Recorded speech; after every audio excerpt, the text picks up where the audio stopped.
Hey everybody, welcome to Kimmel's Irish Pub. Time for another movie review. Tonight's movie, Trust. I don't know how I find these movies, but it's about a gallery owner and her husband, who I think is a newscaster or something like that. It's all about art, and there's a lot of different temptations they have to deal with between the two of them. New York and Paris kind of stuff. Victoria Justice is in it. Matthew Daddario, who is the younger brother, I believe, of Daddario. Oh, I just liked him. I don't want him to be my favorite. So, I don't know. 5.4 on IMDb, but only 510 people have rated it so far. So, who knows? Hour 34 minutes long. Let me get into it, find out what it's about, give you a better idea, let you know if it's worth watching. Here's what I did hear, that there's a couple of twists in it that make it pretty good. So, that's why I'm kind of interested. I'll let you know. I'll be back.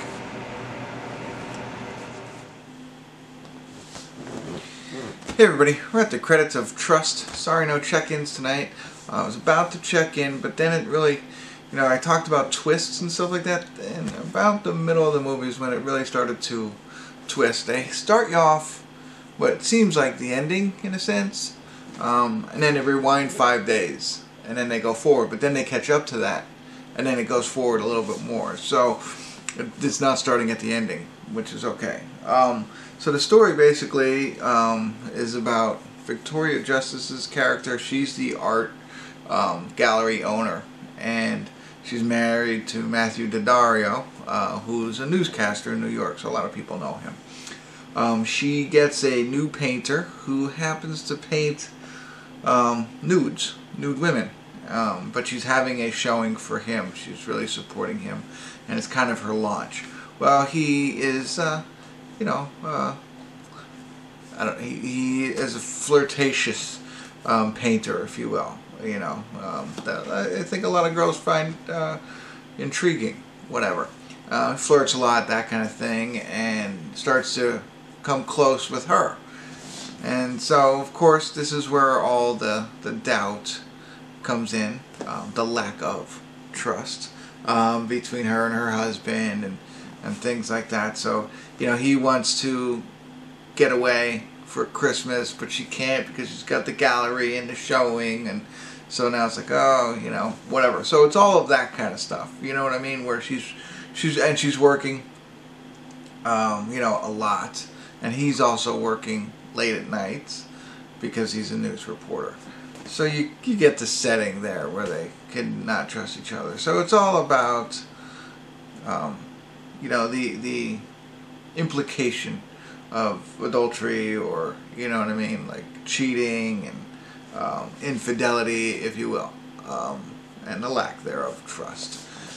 Really what it's about. Now, what I thought was kind of interesting, because how many movies are you going to see like this? So, they did, like I mentioned in the first part, they rewound 5 days and then brought you back, but they do that throughout. So they give you a little, I thought it was pretty neat the way that they kind of did it. So they show you that, okay, and then you're watching the rest of the movie and it's like, oh, 2 days earlier, and it comes back. But you're not, I wasn't prepared for that.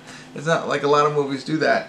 And I thought they did it at interesting times to make it a little bit more of an intriguing movie. Now, it's nothing fantastic, but I think that little flair to it made it a little bit more interesting for me. The fact that they led you down the path and then they rewinded a little bit, and so I like that.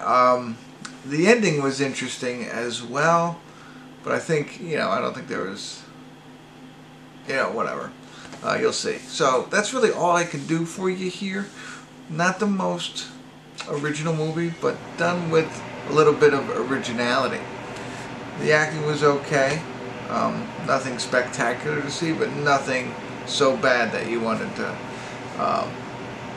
cut it out. Now, the painter guy really reminded me of Drake. I had to double check to make sure it wasn't him. And the one girl, let me get her name really quick, because I thought that was interesting, because I didn't recognize anybody else, of course, in this movie. But the one girl's name is Katherine McNamara. She's from Arrow. So she is, I believe, Oliver Queen's and Felicity's daughter in the future scenes. So if you ever watch The Arrow, that's who she is. And I was like, wait, I know that girl. Had to look it up, but that's who she is. So, you know, when they were doing that future piece on The Arrow, I know I digress. But she's in this as well and plays a pretty interesting role. So, there you go. That's what I got for you. If you're okay with movies, you know, about, you know, potentially infidelity or adultery, this one has an interesting flair to it that is a little bit different than everything else that I've seen. But still around the 5 or 6 range on that. Hour and 34 minutes long, not too bad. So that's what I got for you. So if you check it out, let me know. Love to hear your thoughts. I don't think I've seen Victoria Justice in anything besides the kid stuff. Victorious, I think her name. That was it. So I don't know what happened to her, but there she is. Matthew Daddario. Never seen him before. I've seen his sister in a bunch of things. And then that girl I told you from Katherine McNamara. I don't know why I just rambled all those off, but there you go. That's it. That's all I got for you. Hopefully this was helpful. Thanks for tuning in. Kimmel's Irish Pub.